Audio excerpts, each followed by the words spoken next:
లో మారుమోగుతుంది. సెలబ్రిటీలు అంతా మాల్దీవ్స్ కు వ్యతిరేకంగా పోస్టులు చేస్తున్నారు. అంతేకాక మన దేశంలోనే మాల్దీవ్స్ కన్నా మంచి పర్యాటక ప్రదేశాలు ఉన్నాయని, సరిగ్గా డెవలప్ చేస్తే లక్షద్వీప్ పర్యాటకానికి హాట్స్పాట్ గా మారుతుందనే అభిప్రాయం వినిపిస్తోంది. పైగా ప్రధానమంత్రి నరేంద్ర మోడీ ఇటీవల లక్షద్వీప్ లో చేపట్టిన పర్యటన తర్వాత దేశీయ పర్యాటకుల్లో ఆ దీవుల సముదాయంపై ఆసక్తి పెరిగింది. మాల్దీవులతో వివాదం, లక్షద్వీప్ పై పెరుగుతున్న ఆసక్తి నేపథ్యంలో కేంద్ర ప్రభుత్వం కీలక నిర్ణయం తీసుకోబోతున్నట్లు సమాచారం. మోదీ మాస్టర్ ప్లాన్లో భాగంగా ఈ నిర్ణయం తీసుకోనున్నట్లు సమాచారం. కేంద్రపాలిత ప్రాంతం లక్షద్వీప్లో పర్యాటక రంగాన్ని ప్రోత్సహించే లక్ష్యంతో అక్కడ విమానాశ్రయాన్ని ఏర్పాటు చేయాలని కేంద్ర ప్రభుత్వం నిర్ణయం తీసుకున్నట్లు తెలుస్తోంది. యుద్ధ విమానాలతో పాటు వాణిజ్య విమాన సర్వీసులను సైతం నడిపేందుకు వీలైన విమానాశ్రయాన్ని లక్షద్వీప్లోని మినీ కాయ్ దీవిలో నిర్మిస్తే బాగుంటుందని కేంద్రం భావిస్తుందట. లక్షద్వీప్ మినీ కాయ్ దీవిలో విమానాశ్రయాన్ని ఏర్పాటు చేయాలని ఇప్పటికే రక్షణ శాఖ కేంద్రానికి ప్రతిపాదన పంపింది.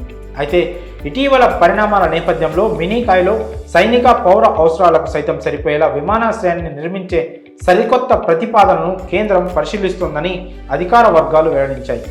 అంతేకాక ఇక్కడ ఎయిర్పోర్ట్ నిర్మాణం వల్ల అరేబియా సముద్రం, హిందూ మహాసముద్రాల బేస్గా పెరుగుతున్న సంఘ వ్యతిరేక కార్యకలాపాలకు కూడా చెక్ పెట్టేందుకు వీలవుతుందని కేంద్రం అభిప్రాయపడుతోంది.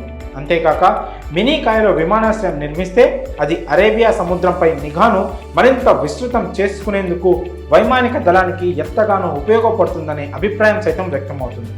ప్రస్తుతం లక్షద్వీప్ మొత్తంలో అగట్టిలో మాత్రమే ఒక విమానాశ్రయం ఉంది.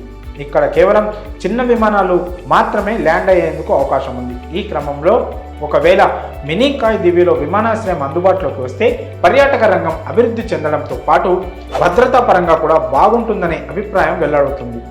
మరోవైపు భారత్తో వివాదం తమకు భారీ నష్టం చేసేలా కనిపిస్తున్న నేపథ్యంలో మాల్దీవ్స్కు చెందిన పర్యాటక సంస్థలు రంగంలోకి దిగాయి. ఇటీవల సస్పెన్షన్కు గురైన తమ మంత్రులు ప్రధాని మోదీపై చేసిన వ్యాఖ్యలను ఖండిస్తున్నట్టు పేర్కొన్నాయి. మరి లక్షద్వీప్ అభివృద్ధిపై భారత ప్రభుత్వం ఫోకస్ పెట్టడంపై మీ అభిప్రాయాన్ని కామెంట్స్ రూపంలో తెలియజేయండి.